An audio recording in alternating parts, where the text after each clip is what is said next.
tries to visit Silas to access his computer, but she's stopped by a guard because they're investigating Hans and she must testify. When Ruben comes home, Thais hasn't returned yet and she won't answer his calls. Desperate to look good at the party, Ruben points out that Isya looks a lot like his wife, so she'll replace her tonight. Isya accepts in fear of being fired, and Ruben lends her Thais clothes including a bracelet to hide her zoner number. At Nadia's house, the family learns that most actives think zoners are here to steal their jobs and that they refuse to touch them. There have also been 22 cases of aggression against zoners. However, Nadia says everyone will have to adapt for the sake of public relations. At the party, Isya is very nervous, but luckily wives aren't expected to say much and the higher-ups get a good impression.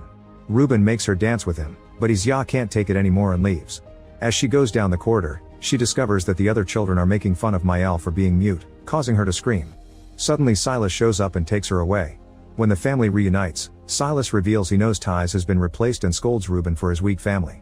When the zoners go home, Lisbeth thanks Jeff for the perfume with some naughty action.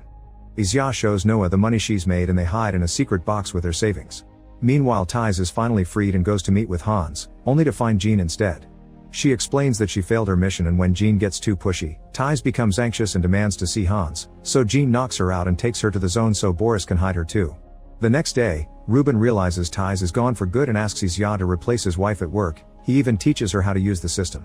At first Isya refuses, but she changes her mind when she realizes she can ask for much more money, which Ruben accepts to pay.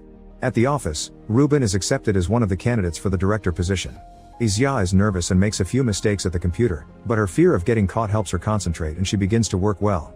At lunch, she has trouble with the food box, but she opens it after seeing a coworker that talks about all the people that have died this year in the company.